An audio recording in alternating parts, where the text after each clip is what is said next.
அவங்க பேசுறதே சில நொடிகள் தான் பேசியிருக்காங்க. பேசிட்டு வாட்ஸ்அப் கால்வான்னு பேசியிருக்காங்க. வாட்ஸ்அப் காலையும் இங்கே எடுக்க முடியும். ஞானசேகரன் ஃபோனில் அந்த சார் கூப்பிட்டா நீ வரணும்னு சொன்னதாக இருக்கட்டும், இன்னொன்று வந்து சார் நான் மிரட்டிட்டு விட்டுறேன்னு சொன்னதாக இருக்கட்டும், இந்த மாதிரி ஒருத்தர்கிட்ட பேசவே இல்லை. பிகாஸ் ஆனால் அந்த நைட்டு ஃபுல்லாக அந்த பொண்ணுக்கு ஃபோன் வந்துகிட்டே இருந்திருக்காம்ல மேடம். அவர் வழக்கறிஞர் சொல்லியிருப்பாரு. அந்த ஃபோன்லாம் யாராக இருக்குது அதோட டீட்டெயில்ஸும் என்கிட்ட இருக்குது. பட் நான் இப்போ கொடுக்க மாட்டேன். கண்டிப்பாக ஒரு பெண் ஒரு இடத்துல இருக்காங்களே, அவங்க கண்டிப்பாக ஒரு விமென் போலீஸ் கூட இருக்கணுன்றது தான் விஷயமே அந்த இடத்துல. இங்கே அதில் அந்த மாதிரி எதுவுமே இல்லையே. அதுதான் இப்போ அதுவுமே ஒரு லூப் இருக்குது அந்த இடத்துல. இல்லை ஞானசேகரன் அப்போ அந்த சம்பவ இடத்துல தான் இருந்தானா, இல்லை கேட்டு கிட்ட வந்துட்டானா, வெளில போயிட்டானான்னு தெரியல. இப்போ அண்ணாமலையே இப்போ ஆதாரத்தை வெளியிட்டாலும் அதை கோர்ட்டில் சப்மிட் பண்ணணும்.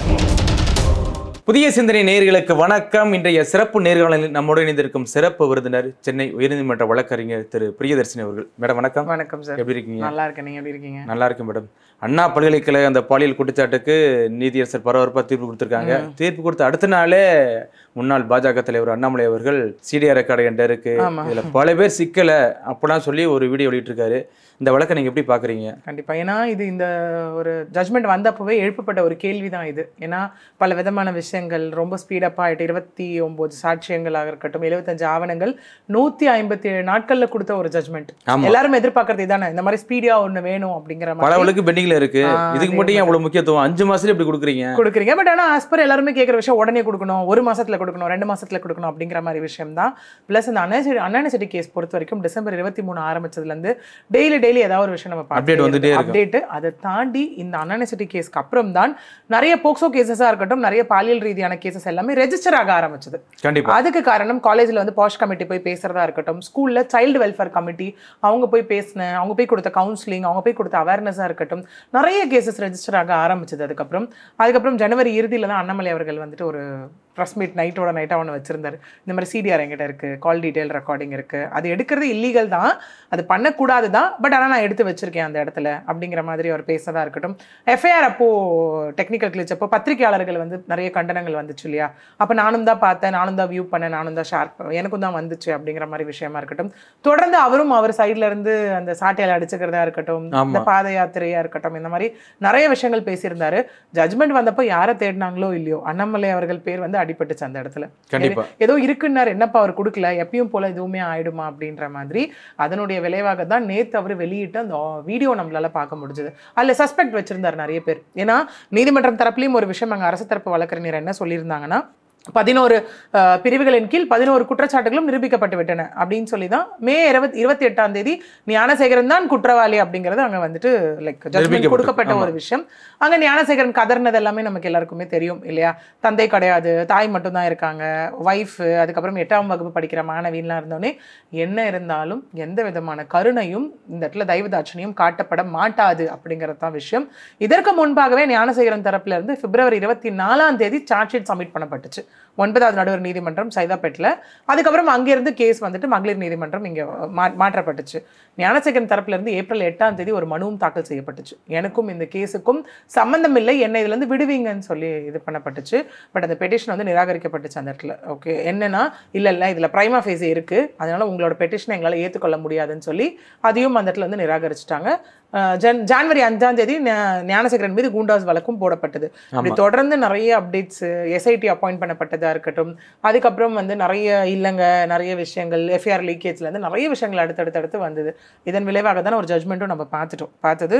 செக்ஷன் 64 clause 1 ஆஃப் பிஎன்எஸ் கீழே அதிகபட்ச தண்டனையாக 30 வருட காலம் ஆயுள் தண்டனை அப்படிங்கிறதையும் தாண்டி எந்தவித தண்டனை குறைப்பும் இருக்காது, சிறை சலுகையும் இருக்காதுன்ற நோ ரெமிஷன் அப்படின்ற மாதிரி பார்த்தோம். அவங்க சைடு அட்வொகேட்டும் ஒன்று சொல்லியிருந்தாங்க, இந்த நோ ரெமிஷன் அப்படிங்கிறத it is against privacy right. அப்படி இருக்கும்போது கான்ஸ்டியூஷனல் லால எல்லாருக்கும் ஒரு அடிப்படை உரிமைன்னு ஒன்று இருக்குது, இதை வைத்தே நாங்கள் வந்து அப்பீலுக்கு ட்ரை பண்ண போகிறோம் அப்படிங்கிற மாதிரி ஒரு விஷயம் சொல்லப்பட்டிருந்தது. அரசு தரப்பு வழக்கறிஞர்கிட்ட இருந்தும் ப்ரெஸ் மீட் சொல்லும் போது 358 BNSS படி வந்துட்டு நீதிமன்றத்துக்கு முழு அதிகாரம் இருக்குது, நீதிபதிக்கு முழு அதிகாரம் இருக்குது. இந்த கேஸில் யாராவது விடுபட்டிருந்தால் அவங்களையும் சேர்த்து கேஸ்குள்ளே கொண்டு வர எல்லா அதிகாரமும் அவங்க கிட்ட இருக்குது. பட் ஆனால் இந்த எவிடென்ஷியல் ப்ரூஃப் எல்லாமே என்ன சொல்லுதுன்னா, ஞானசேகரன் மட்டும்தான் குற்றவாளி அப்படின்னு சொல்கிறதுனால ஞானசேகரனுக்கு இன்னைக்கு இந்த தீர்ப்பு வழங்கப்பட்டுச்சு. இனிமேலும் யாராவது யார் அந்த சார்னு ஒரு விமர்சனம் வைக்கும் பட்சத்தில் அவங்கள் மீது கண்டெம்ட் ஆஃப் கோர்ட் அப்படிங்கிறது ஒரு பாயும் அப்படிங்கிற மாதிரி ஒரு விஷயம் சொல்லி முடிச்சிருந்தாங்க இந்த இடத்துல. இதெல்லாம் நேற்று என்னடா அண்ணாமலை சரி கேட்டோம் இதுவும் அப்படிதான் நேற்று அவர் பரப்பரப்போ ஒரு வீடியோ விட்டு நிறைய டேட்டாஸ் கொடுத்துருந்தாரு. ஆமா, டைம் லைன்ஸ் நிறைய கொடுத்தாரு. டைம் உள்பட இத்தனை மணிக்கு இத்தனை ஃபோன் கால் வந்திருக்கு, இது அவர்கிட்ட பேசியிருக்காரு, அவர் இவர்கிட்ட பேசியிருக்காரு அப்படின்னு. அதுவும் இல்லாமல் ஓப்பன் சிடிஆர் சொல்லியிருக்காரு, ஓப்பன் கால் டீட்டெயில் ரெக்கார்டிங் சொல்லியிருக்காரு. சொல்லிட்டு அவங்க பேசுறதே சில நொடிகள் தான் பேசியிருக்காங்க. பேசிட்டு வாட்ஸ்அப் கால் வான்னு பேசியிருக்காங்க. வாட்ஸ்அப் காலையும் இங்கே எடுக்க முடியும், போலீஸால் அதை செய்ய முடியும், ஐபிடிஆர் ஆக்சஸ் மூலியமாக அதையும் எடுத்துடலாம் அப்படின்னும் அவர் அந்த இடத்துல சொல்லிட்டு சில பெயர்கள்லாம் அந்த இடத்துல சொல்லியிருப்பார். எனக்கு காவல்துறை மீது வந்து மிகுந்த மரியாதை இருக்குது, அதனால பேரை எப்போ சொல்ல மாட்டேன், 48 மணி நேரம் கழித்து நான் பேரை சொல்கிறேன்னு ஒரு SHO ஸ்டேஷன் ஹவுஸ் ஆஃபீஸர் ஒருத்தர், ஒரு காவல்துறையிலே உயர் அதிகாரி ஒருத்தர், இன்ஸ்பெக்டர் கேட்டகரி உயர் அதிகாரி ஒருத்தர், அதுக்கப்புறம் பார்த்தீங்கன்னா இந்த அண்ணா யூனிவர்சிட்டியோட அந்த செக்யூரிட்டி கேட் ஒரு முக்கிய அங்கே இருக்க ஒரு கூடிய ஒரு ஸ்டாஃப் வந்துட்டு நடராஜன்ற பேர் சொல்லியிருப்பாரு. அவர் அதுக்கப்புறம் 170வது பிளாக் வட்ட செயலாளர் கோட்டூர் சண்முகமா இருக்கட்டும், அப்புறம் மினிஸ்டர் மா சுப்பிரமணியமா இருக்கட்டும், இந்த மாதிரி இவங்க பேர் எல்லாமே சொல்லி இவங்க எல்லாம் ஏன் கொண்டு வரப்படலை, ஞானசேகரன் ஏன் 24ஆம் தேதி அரெஸ்ட் பண்ணப்பட்டு ஏன் திரும்ப விடுவிக்கப்பட்டதின் காரணம் இதனுடைய எவிடன்ஸ் அளிக்கவா, யூனிவர்சிட்டிக்குள்ளே போய் இருக்க ஃபுட்டேஜ் அழிக்கவா, எதற்காக, இல்லை ஃபோனில் இருக்க வீடியோஸ் எல்லாம் டெலீட் பண்ணுறதுக்காகவா, எதற்காக இது நடந்ததுன்ற மாதிரி அவரை நிறைய சஸ்பெக்ட் வச்சு நிறைய டைம் லைன் வச்சு டேட்டாஸ் கொடுத்துருக்காரு அவர் அந்த இடத்துல. அதுலேயும் பார்த்தீங்கன்னா அந்த 24 தான் குறி வச்சிருக்காரு. அன்றைக்கி தான் எல்லாமே நடந்திருக்கு, ஒட்டுமொத்தமாக உண்மையெல்லாம் எவிடன்ஸ் எல்லாம் மறைக்கப்பட்டிருக்கு, அழிக்கப்பட்டிருக்குன்னு சொல்லியிருக்காரு. ஆமாம், ஏன்னா இங்கே பார்த்தீங்கன்னா ஒரு பெரிய விஷயம் வந்து அந்த யார் அந்த சார்ன்ற ஒரு விஷயம் தான் பெருசாக பேசப்பட்டு இருக்க ஒரு விஷயம். சம்பவம் நடந்த அன்னைக்கு 23ஆம் தேதி தான் அந்த ஃபோன், இன்னொரு ஃபோன் இருந்ததா, அந்த ஃபோன் ஃப்ளைட் மோடில் இருந்ததா, இல்லை எப்படி பேசினார்ன்ற மாதிரி நிறைய விஷயங்கள். அதற்கு முற்றுப்புள்ளி வைக்கும் விதமாக தான் ஜட்மெண்ட் வந்த அன்னைக்கு ஒரு விஷயம் நம்ம பார்த்தோம். என்னன்னா ஞானசேகரனுடைய ஃபோன் தான் பெரிய weapon of the case. Okay, அது வந்து ஃபாரன்சிக்கு அனுப்பப்பட்டும் வந்தாச்சு, ரெட்ரை பண்ணப்பட்டாச்சு அந்த இடத்துல.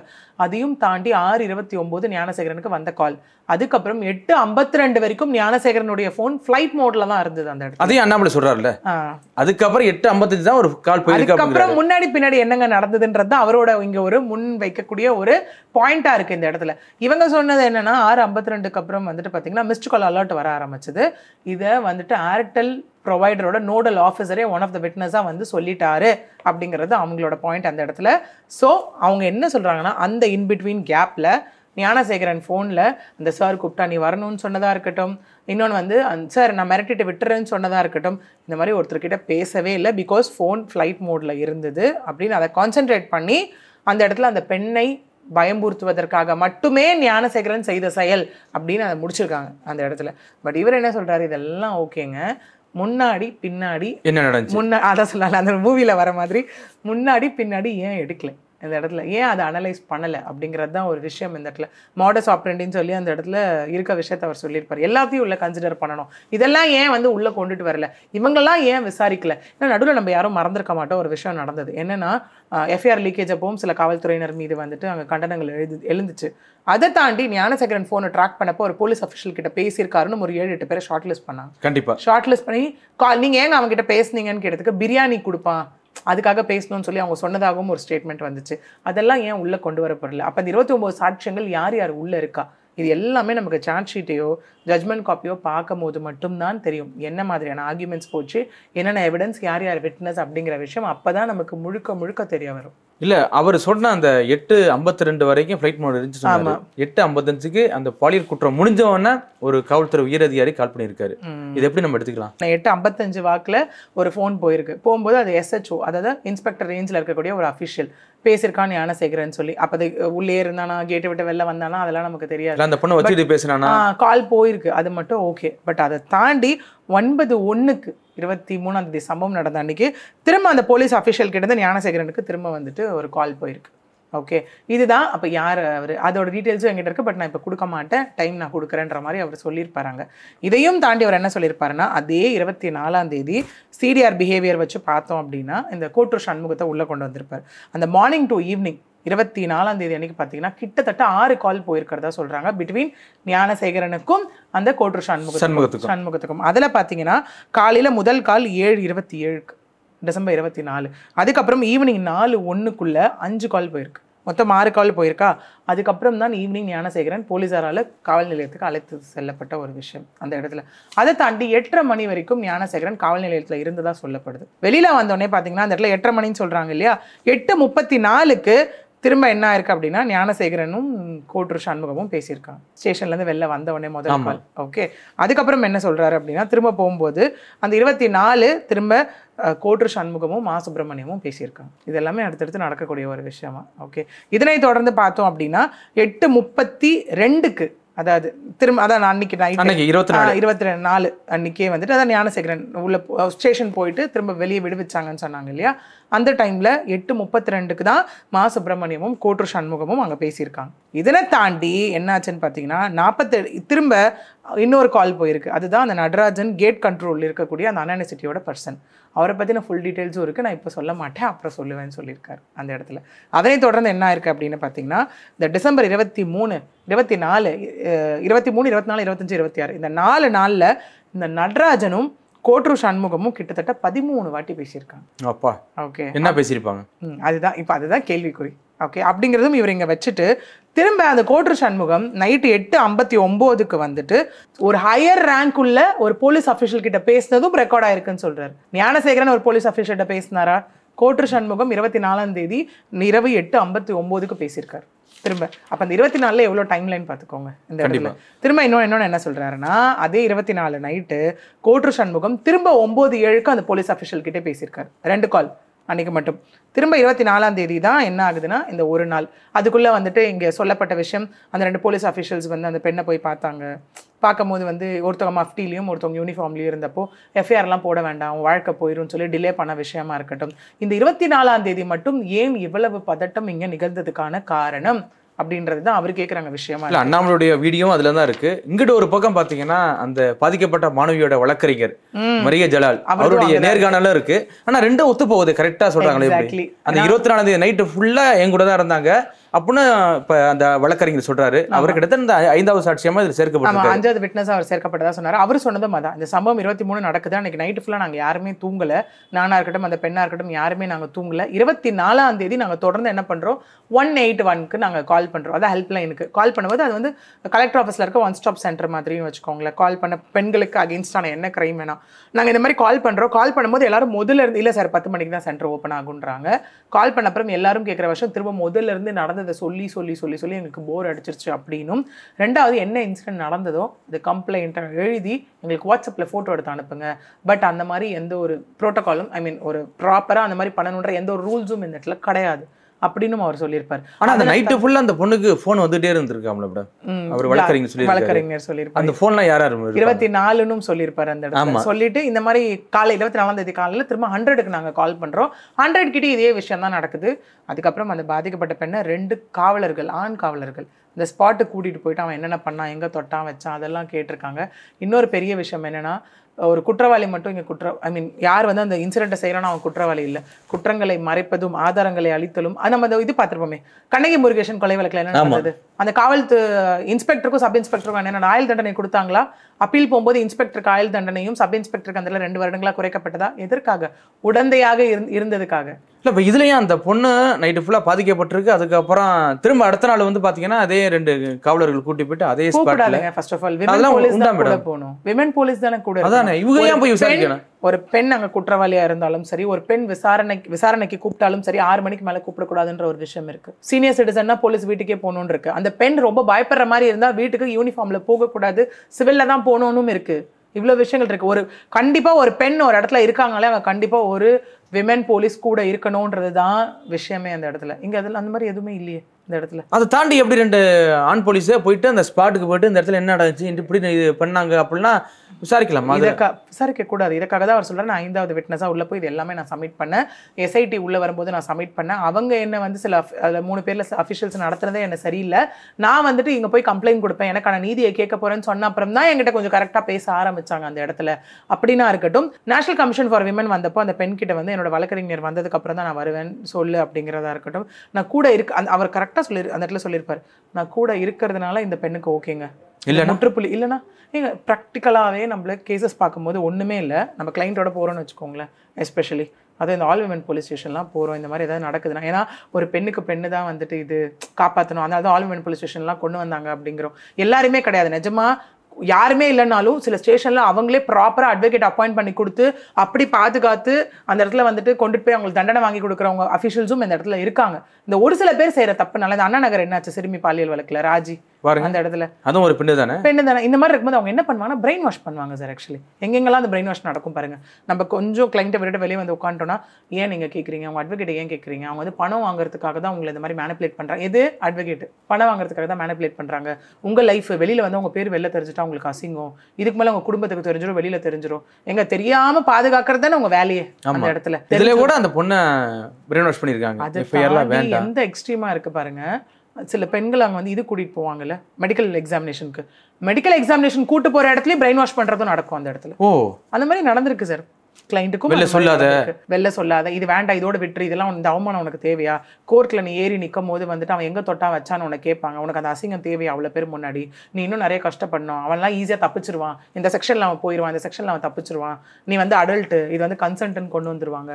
இதெல்லாம் நான் சொன்னேன், உங்கள் அட்வொகேட் கிட்ட போய் வெளில சொல்லிடாத, இல்லை வெளியாட்டியும் சொல்லிடாத. இந்த மாதிரி நிறைய மேனிப்புலேஷன்ஸ், நிறைய இந்த பிரெயின் வாஷ் பண்ணுறதும் இந்த இடத்துல நடக்கும். அதனாலே நிறைய பெண்கள் பயந்தும் இந்த இடத்துல வந்து கதறதும் நடந்திருக்கு. ப்ராக்டிக்கலாகவே நடக்குது இந்த விஷயம். அதுதான் இங்கேயுமே நடந்திருக்கு இந்த இடத்துல. இப்போ இவர் இந்த வழக்கறிஞர் சொல்கிற மாதிரி அந்த நைட்டு ஃபுல்லாக அந்த பொண்ணுக்கு யார் கால் பண்ணியிருப்பாங்க? கால் வந்துட்டே இருந்ததுன்றதா இருக்கட்டும், அந்த எஃப்ஐஆர் லீக்கேஜ் அப்போ அவ்வளோ கால்ஸ் வந்ததுன்னு அவர் சொல்லியிருப்பாரு. ப்ரெஸ்ல இருந்தா இருக்கட்டும், இவங்களா இருக்கட்டும். ப்ரெஸ்ல நான் சொன்னப்போ கேட்டுக்கிட்டாங்க, இல்லைங்க அந்த பெண் பேசுகிற மனநிலைமையில இல்லை அப்படின்னும் போது அவ்வளோ கால்ஸ் அந்த பெண்ணுக்கு வந்ததாகவும் அந்த இடத்துல சொல்கிறாங்க. இது எல்லாம் தான் நான் கோர்ட்டில் சொல்லியிருக்கேன்னு அவர் அங்கே சொல்கிறேன். என்னென்ன நடந்தது, டே ஒன்லேருந்து இந்த கேஸில் நான் எப்படி இன்வால்வ்டாக இருந்தேன், என்னென்ன மாதிரி நான் பண்ணேன். ஏன்னா அந்த அவர் சொல்கிறதே அங்கே அதுதானே. சரி, இந்த மாதிரி ஒரு பெண்கள் பாதிக்கப்படும் போது கூட யாரோ ஒருத்தர் விவரம் தெரிஞ்சவங்களோ சட்டம் தெரிஞ்சவங்களோ கூட இருந்துட்டாங்கன்னா ஓகே. இல்லாமல் தனியாக மாட்டிக்கிற எவ்வளோ பேரோட நிலைமை என்ன இன்னைக்கும்? கண்டிப்பாா ஒன்றுமே கிடையாது இல்லை சார் அந்த இடத்துல. ஏன்னா இன்னைக்கு எவ்வளோ பேர் ஹராஸ் பண்ணுறதையும் நம்மளால வந்து பார்க்க முடியுது இந்த இடத்துல தனியாக போகும்போது. ஏன்னா சரி, அதனால தான் வந்துட்டு இப்போ எப்படின்னா ஒரு அட்வொகேட் போகிறாங்க அப்படின்னா அவங்க வந்து போலீஸ் வேலையை பார்க்கறதுக்காக போல, ஓகே, அவங்க வேலையை செய்ய விடாமல் தடுக்கிறதுக்காக போல. இவங்களுக்கு இன்னைக்கு நிறைய பேருக்கு ஒரு கிளைண்ட்டுக்கு மனசில் இதுவாது, எனக்கு வந்துட்டீங்கன்னா எனக்கு கொஞ்சம் தைரியமாக இருக்கும் அப்படிங்கிற மாதிரியும் ஒரு விஷயம் அங்கே நடக்குது. ரொம்ப சொன்ன மாதிரி ப்ராப்பரைஸ்டாக வேலை பண்ணுறாங்கன்னா அவங்களுக்கு அந்த ஒரு இதே இல்லாமல் அவங்களுக்கே ஒரு கான்ஃபிடென்ட் வரும், போலீஸ் இருக்காங்கப்பா நமக்காக எல்லாமே பண்ணி தருவாங்க அப்படின்னு. இல்லைன்னும் போது தான் நிறைய விஷயங்கள் அங்கே மாறுறதே பார்க்க முடியுது. என்ன பண்ணுவாங்கன்னா கொடுக்குற கம்ப்ளைண்ட்டோட கண்டென்ட் வந்து எஃப்ஐஆரில் இருக்காது, இல்லைனா ஸ்டேட்மெண்ட்டில் இருக்காது அந்த கண்டென்ட். நாளைக்கு எது வந்து உங்களுக்கு எஃப்ஐஆர் வரைக்கும், சார்ஜ் ஷீட் வரைக்கும், ட்ரையல் வரைக்கும் எது பேச போகுது? கொடுக்குற கம்ப்ளைண்ட், ஸ்டேட்மெண்ட், எஃப்ஐஆர், இதுதானே பேச போகுது. நாளைக்கு எஃப்ஐஆர் குவாஷே வந்தால் எதை வச்சு உடைப்பாங்க? கம்ப்ளைண்ட் வச்சும் எஃப்ஐஆர் வச்சு தானே உடைப்பாங்க. இதுதான் சார் பேஸ். அதே மாதிரி கம்ப்ளைண்ட் கொடுக்குறவங்க வேலை கம்ப்ளைண்ட் கொடுக்குறதோட முடியறது கிடையாது.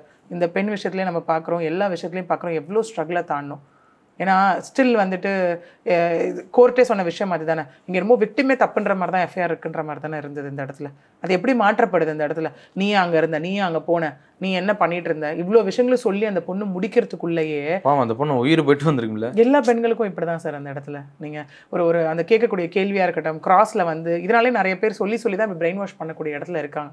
இது என்னது ஒரு கெட்ட கிணவா நினச்சி மறந்துட்டு போயிடுது. ஏதோ நடந்து ஆக்சிடென்ட் நடந்தால் நீ போக மாட்டியா, இந்த மாதிரி நீ போயிரு, இதெல்லாம் எப்படி அக்செப்ட் பண்ண முடியும்னு தான் எனக்கு. இல்லை, இந்த பொண்ணை பாருங்க, இப்போ நைட்டு 9 மணி வரைக்கும் பாலியல் குற்றங்களுக்கு ஈடுபட்டு அதுக்கப்புறம் அந்த பொண்ணு போய் திரும்ப ஒரு வழக்கறிஞரை பார்த்து அது அந்த பிட்வீன் கேப்ல இந்த பொண்ணுக்கு ஏற்பட ஃபோன் காலு, மிரட்டல், அவர் கூப்பிடாரு இவர் கூப்பிடாருன்னு சொல்லி இவ்வளோ பிரச்சனை மத்தியில் எப்படி இந்த பொண்ணு. இன்னொன்னும் இங்கே சொல்லப்பட்டிருக்கு. ஆக்சுவலி அதை அண்ணாமலை அவர்களும் கேள்வி கேட்டிருப்பாரு அந்த இடத்துல.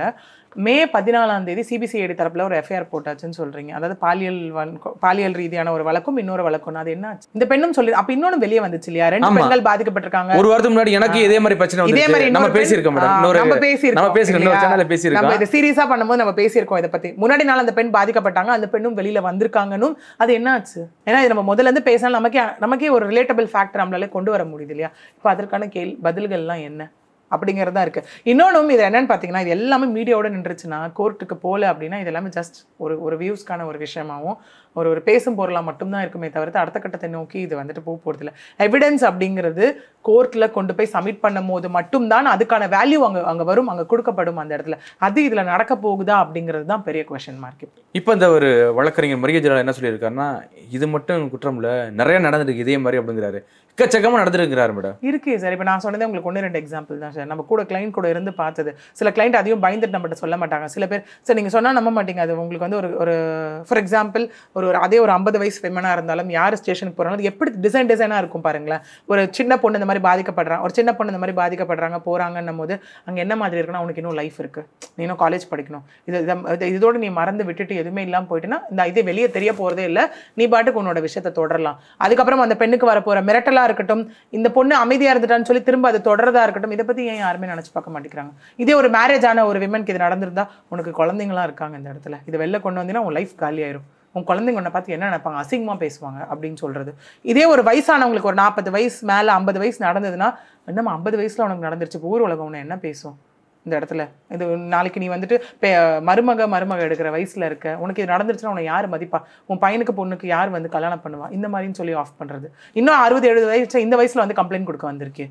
இது பாருங்க, இது எப்பதான் பண்ணணும். அப்போ ஒரு விஷயம் நடக்குதுன்னா, இன்னைக்கு ஒரு விஷயம் நடக்கும், ஒரு டைலாக் சொல்ற மாதிரி தான் இருக்கும். பச்சை பிள்ளையான பச்சை உடம்பு கரையாண்டா எட்டி உதைக்கிற அப்படிம்பால, அப்ப நான் இப்பதான் எட்டி உதைக்க சொல்லலாம். அதே மாதிரி தான் இப்ப இதுவும் போயிட்டு சார். இது ஏன்னா இது நிக்க போதான்னு கேட்டா கண்டிப்பா கிடையாது சார். இதில் தொடர்ந்து இன்னைக்கு எவ்வளவு நடக்குது, இந்த மாதிரி நடக்குது. நாளைக்கு அவங்கள த்ரெட்டன் பண்றதா இருக்கட்டும், இல்ல அவங்கள வந்துட்டு ஒரு விஷயம் இப்ப நம்ம நிறைய தொடர்ந்து பார்த்தோம். இல்ல இதுலயே பாருங்க மேடம், இப்ப இந்த பொண்ணு அவ்வளவு தூரம் அவ்வளவு கஷ்டத்தையும் தாண்டி நைட்டு ஃபுல்லா அவ்வளவு டார்ச்சர், அவ்வளவு போன் கால் வந்திருக்கு, அவ்வளவு மிரட்டல் வந்திருக்கு. இந்த கேஸே இல்லைன்னா அந்த பொண்ணுக்கு இப்போ என்ன நடந்திருக்கு, அதே வீடியோ வச்சு மிரட்டியிருப்பான்ல. அந்த பொண்ணு சொன்னதை என்ன மாதிரி இன்னொருத்தவங்க இங்கே பாதிக்கப்படக்கூடாதுன்றத. சரி, இங்கே வந்துட்டு வெளியே வர பொள்ளாச்சியில் வந்தவங்களா இருக்கட்டும், காசி வழக்காக இருக்கட்டும், இதுவாக இருக்கட்டும், இந்த மாதிரி நிறைய வழக்குகளில் எல்லாருமே வெளியே வரதுக்கு காரணம், இந்த அரக்கோணம் வழக்காக இருக்கட்டும், தூத்துக்குடியில் நடந்த அந்த விஷயமா இருக்கட்டும், எல்லாமே என்னவா இருக்குது அப்படின்னு என்ன மாதிரி யாரும் பாதிக்கப்படக்கூடாது. இது ஒரு விஷயம், ஒரு கன்சர்னை வச்சு தான் அவங்க கடைசி வரைக்கும் அதில் போராடக்கூடியதை நம்மளால பார்க்க முடியுது.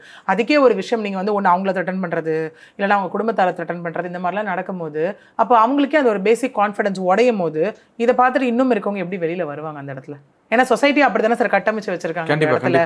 ஏன்னா இன்னைய வரைக்கும் நடந்த ஒரு ஆணுக்கு நடந்ததுன்னா, ஏன்னா ஆணுக்கு என்னப்பா பிசிக்கல் சேஞ்ச் இருக்க போது, பெண்ணுக்கு எதாவது ஆச்சுன்னா கர்ப்பமாவோ அசிங்கப்படணும், அப்பம் பேர் தெரியாத குழந்தைன்னு வெளில வந்து நிற்கணும். ஒரு ஆண் எத்தனை பேர் கூட வேணா போகலாம், என்ன வேணா பண்ணலாம். ஏன்னா அவனுக்கு வந்து பிசிக்கல் இது கிடையாது, கர்ப்பப்பை கிடையாது, குழந்தை வராது, ஒன்றும் கிடையாது. இதுதானே இருக்கு. இதே இந்த கருப்புன்ற டேக் பெண்ணுக்கு மட்டும்தானே இருக்கு இந்த இடத்துல. சில பெண்கள் வந்துட்டு அதுவும் இப்போ சொல்லலாம், பெண்கள் எல்லாம் அப்படியான்னு கேட்டால் சில பெண்கள் ஆசை வார்த்தையை நம்பி போறாங்க. சில சொற்பமான பெண்கள் ஏமாத்துறவங்களும் இந்த இடத்துல இருக்காங்க. பட் அதுக்காக இந்த மாதிரி அஃபெக்ட் ஆகிறவங்க எல்லாரும் நம்ம அந்த மாதிரி சொல்லிட முடியாதுல்ல. இப்போ இந்த அன்எனர்ஜெட்டிக் கேஸ்ல எடுத்துக்கோங்களேன், அந்த பெண் ஏன் அப்போ போகணும், புதருக்குள்ள என்ன வேலை அந்த பொண்ணுக்கு, அந்த பொண்ணை படிக்க அமைச்சா ஏன் அந்த பொண்ணு லவ் பண்ணணும், இவ்வளோ கேள்விகள் இருந்தது. அந்த ஆண் நண்பரை நோக்கி ஒரு கேள்வி இருந்ததா? கிடையாது அந்த இடத்துல. கண்டிப்பா எதுவுமே நீ அத்துமீறி உலகத்துக்குள்ள போற, இதே ஞானசேகரன் யாருமே ஏன் அந்த கேள்வி கேட்கல இந்த இடத்துல. நீ ஏன் போற, உனக்கு என்ன வேலை? இப்போ நிறைய பேர் சொல்றாங்க அந்த பெண் வந்து அரைகுறையா ஆடை அணிஞ்சிருந்தா என்ன, அது வந்து இன்டியூஸ் பண்ணிடுச்சுன்னு. எவ்வளோ இருந்தாலும் நீ ஒழுங்கா இருந்தனா நீ அதை வந்து பண்ண போற. இன்னைக்கு நிறைய அந்த மாதிரி வரும் சார். நீங்க ஒரு லவ் டிஸ்பியூட்டே எடுத்துக்கிட்டீங்க அப்படின்னா, நான் பேசினேன், என்ன பேசுற விதத்துல அந்த பொண்ணு தூண்டிட்டா அப்படிங்கிற மாதிரி. அப்போ உங்களுக்குன்னு ஒரு கற்பு இருக்கு, உங்களுக்குன்னு ஒரு ஒழுக்கம் இருக்கு, அது எங்க போச்சு அந்த இடத்துல? இப்போ பேச தூண்டா நீங்க பேசிடுவீங்களா அந்த இடத்துல? இது கண்டிப்பா இந்த பெண்கள் சைடு ஒரு கேள்வி கேட்கிறோம்னா, ஜெண்டர் ஈக்குவாலிட்டின்னு ஆண்கள் சைடும் அந்த கேள்வி கேட்கணும்ல. அதே நானும் தான் சொல்றேன், தப்பு பண்ற பெண்களையும் இங்க கேள்வி கேட்கணும் கண்டிப்பா. அப்ப அப்படி இருக்கும் போது இன்னுமே டேக் பாருங்களேன் எப்படி இருக்குன்னா, இந்த பெண் வந்து பாலியல் வன்கொடுமைக்கு ஆளாக்கப்பட்டால், இந்த பெண் பாலியல் சீண்டலுக்கு ஆளாக்கப்பட்டால், இந்த பெண் வந்து கூட்டு பாலியல் வன்கொடுமை செய்யப்பட்டால், இப்படிதான் இருக்கே தவிர்த்து இந்த ஆனால் இது நிகழ்ந்ததுன்னு ஏதாவது ஒரு டேக் பார்க்க முடியுதா? ஏதாவது ஒரு தம்ப்நெயில் பார்க்க முடியுதா? கிடையாது. இப்படிதான் போயிட்டு இருக்கு சிச்சுவேஷன். இல்ல அது மாதிரி பின்னோக்கி தள்ள போறதுனாலதான் இப்ப இத்தனை பெண்கள், இப்ப அவர் சொல்றாருல, வழக்கறிஞர் சொல்றாருல, இது ஒரு சம்பவம் இல்லைங்க, பல சம்பவம் இருக்கு, இதெல்லாம் நம்ம தான் வரப்போகுது அப்படின்னு சொல்றாரு. இப்ப இந்த ஒரு பொண்ணு தான் வெளில சொல்லியிருக்கு. அப்ப இந்த பல பெண்களை வந்து வெளில சொல்லாம இன்ன வரைக்கும் இந்த அச்சுறுத்தல் துன்புறுத்தல் இருக்குதானே செய்யும். இன்னைக்கு நிறைய பேர் பயப்படுறது இந்த இன்ஃப்ளூயன்ஸ் ஒரே காரணத்துக்காக மட்டும் தான். டே டு டே லைஃப்ல அவ்வளவு விஷயங்கள் நடக்குது சார். இன்னைக்கு வந்து நம்ம நினைச்சுக்கலாம் பெண்களுக்குன்னா எங்கேயோ நடக்கிற ஏதோ ஒரு விஷயம்னு, ஒரு ஸ்கூலில் காலேஜஸில், அதுக்கப்புறம் வந்துட்டு கல்யாணம் பண்ணிக்கிறேன்னு சொல்லி ப்ராமிஸ் ஆஃப் மேரேஜ் கொடுத்து ஏமாத்துற விஷயமா இருக்கட்டும், வேலை செய்கிற இடத்துலையா இருக்கட்டும், கல்யாணம் ஆகியிருக்க சிங்கிள் பேரண்ட் எவ்வளோ பேரை டார்கெட் பண்ணுறாங்க தெரியுமா? விமனை அந்த இடத்துல வந்துட்டு அந்த குழந்தைங்க கூட பழகிற மாதிரி பழகி குழந்தைங்களுக்கு ஒரு அப்பான்ற ஒரு ஸ்தானத்தை அந்த இடத்துல கொடுத்து ஆசைகளை காமிச்சு அந்த பெண்ணு நல்ல வெல்டுடுவாக இருந்தால் சரி நல்ல லைஃப் எடுத்துகிட்டு போகிறவங்களும் இருக்காங்க. பட் இருந்தாலும் அந்த இடத்துல அந்த ஆசைகளை காமிக்கும்போது அந்த பெண் அந்த இடத்துல நம்பி ஏமாறும்போது ஒன்று பணத்தை பிடுங்குற வேலையாக இருக்கும், இல்லை அவங்களோட செக்ஷுவல் நீட்ஸை தீர்த்துக்கிற ஒரு விஷயமா இருக்கும். அந்த இடத்துல என்ன ஆகும்னு பார்த்தீங்கன்னா, இந்த மாதிரி விஷயத்தில் அந்த பெண்ணை விட ஆண்களுக்கு வயது சேர்றது குறைவாக இருக்கும். அந்த இடத்துல போகும்போது எப்படி தெரியுமா, அந்த போலீஸே போனால் கேள்வி கேட்பாங்க, உனக்கு எங்கேமா போச்சு அறிவு, உன்னோட சின்ன பையனை உனக்கு தெரியாதா, நீ தான் அவனை கூப்பிட்டியான்ற மாதிரி பேசுவாங்க அந்த இடத்துல. கண்டிப்பாக.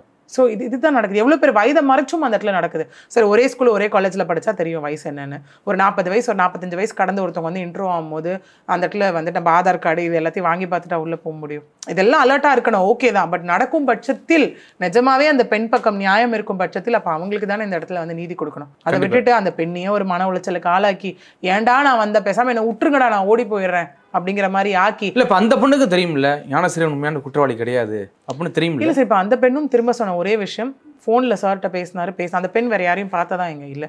சார் ஃபோனில் சார் கூப்பிட்டா அதை ஊர்ஜிதமாக ஆணித்தரமாக அந்த பொண்ணு சொன்னது தான் இப்போ அந்த ஃப்ளைட் மோட வச்சு அந்த விஷயம் இல்லைன்னு ஆக்கியாச்சு இப்போ. ஓகே, பட் இப்போ இதை தாண்டி 8:55க்கு அண்ணாமலை சொல்ற மாதிரி சிடிஆர்ல இருக்கிற அந்த 8:55 கால் அதுதான் இப்போ அதுவுமே ஒரு லூப் இருக்கு அந்த இடத்துல. இல்லை ஞானசேகரன் அப்போ அந்த சம்பவ இடத்துல தான் இருந்தானா இல்லை கேட்டு கிட்ட வந்துட்டானா வெளில போயிட்டானான்னு தெரில. ஏன்னா 8:52க்கே ஆஸ் பர் நம்ம ரெக்கார்ட் படி பார்த்தோம் அப்படின்னா ஞானசேகரனுக்கு SMS அலர்ட் வர ஆரம்பிச்சாச்சுன்னு இருக்கு. இந்த சம்பவம் நடந்தது அப்போ அதுக்குள்ளே தான் 8:30 வாக்கில் அந்த 6:30 to 8:30 வாக்கில் அந்த டைமில் தான் நடந்திருக்கு. ஸோ அதுக்கப்புறம் அப்போ ஞானசேகரன் அந்த இடத்த விட்டு மூவ் ஆயிருந்தா இப்போ இவரோட பாயிண்ட்டே என்னவா இருக்குது ஸ்ட்ராங்கானா, முன்பின் ஏன் பார்க்க மாட்டேங்கிறீங்க. ரெண்டாவது, இப்போ ஒரு விஷயம் இருக்குன்னா சார், நீங்கள் நார்மலாகவே ஒரு அக்யூஸ்ட் வராங்க அப்படின்னா நம்ம என்ன பண்ணுவோம், சிடிஆர் போட்டு இவன் யார்கிட்ட பேசியிருக்கான், அவங்களுக்கு இவங்களுக்கும் என்ன தொடர்பு, அப்படி தானே பார்ப்போம் இந்த இடத்துல. ஸோ அதுக்கு பெரிய எக்ஸாம்பிள் பார்த்தோன்னா ஆம்ஸ்ட்ராங் கொலை வழக்கில் என்னாச்சு, ஃபோன் சிடிஆர் வச்சு தானே பெருசாக மாட்டுச்சு அந்த இடம். கண்டிப்பா ஒருத்தர் ஃபோனா எடுத்து யார் ஒரு அக்யூஸ்டா வந்துட்டே இருந்தாங்க. கிட்டத்தட்ட 28-29 அக்யூஸ்ட் இல்ல, அது மிகப்பெரிய அக்யூஸ்ட் எல்லாமே.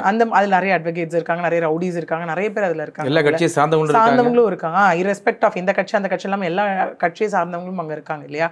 ஸோ அப்படியே இதில் பார்க்கலையா, இல்லை பார்த்து என்ன விஷயம் இன்க்ளூட் ஆயிருக்கு, எல்லாமே நான் சொன்ன மாதிரி சார்ஜ் ஷீட், ஜட்மெண்ட் காப்பி பார்த்தா மட்டும்தான் இதற்கான முழு பதில் நமக்கு கிடைக்கும். கண்டிப்பா. ஆனா இதுக்கப்புறம் அந்த அண்ணாமலை வீடியோ ஆதாரம் வெளியிறாருல, அதுல வந்து பாத்தீங்கன்னா சிடிஆர் ரிப்போர்ட்டை வச்சு மேற்கொண்டு ஏதாவது வழக்கு தொடரலாமா இல்ல எப்படி இப்போ சொமோட்டாவா இப்போ நீதிபதியில் எடுத்து இந்த வழக்கு நடத்துவாங்களா எப்படி மேடம், எப்படி எடுத்துக்கலாம்? இதில் இப்போ எப்படின்னா, இப்போ எல்லாருமே இதில் கேட்குறாங்க ஏன் பொதுநல வழக்கு போட முடியாதா, இதை பண்ண முடியாதா, அதை பண்ண முடியாது, நிறைய கேள்விகள் இருக்குது. ஒரு வழக்குன்னு பொறுத்த வரைக்கும் பாதிக்கப்பட்ட விக்டிம் வந்து அக்யூஸ்ட், இங்கே யாருக்கு வந்து ஒரு சாட்டிஸ்ஃபேக்ஷனான ஜட்மெண்ட் இல்லையா அவங்க அப்பீல் போவாங்க, எப்பவுமே கன்விக்ஷன் சைடில் தான் போவாங்க, அக்யூஸ்ட் தரப்பில் தான் போவாங்கன்னு வச்சுக்கோங்களேன். அப்படி யார் வேணால் பொதுநல வழக்கு போடலான்னு ஒரு விஷயம் இருந்துட்டுனா எல்லா வழக்குலையும் எல்லாரும் உள்ளே வந்துருவாங்களே, அந்த மாதிரி ஒரு விஷயம் இருக்குல்ல. மேபி இது ஒரு ஃபேக்டரா ஒரு அடிஷனல் எவிடன்ஸா, சர்க்கம்ஸ்டான்ஷியல் எவிடன்ஸா வேணா அப்பீல்ல வேணா கொண்டு போய் சப்மிட் பண்ணலாம். இந்த இடத்துல கொண்டு போகும்போது இது பண்ணல, இல்லை இது மிஸ் அவுட் ஆயிடுச்சு அப்படின்னு சொல்லி அவங்க சப்மிட் பண்ணலாம்.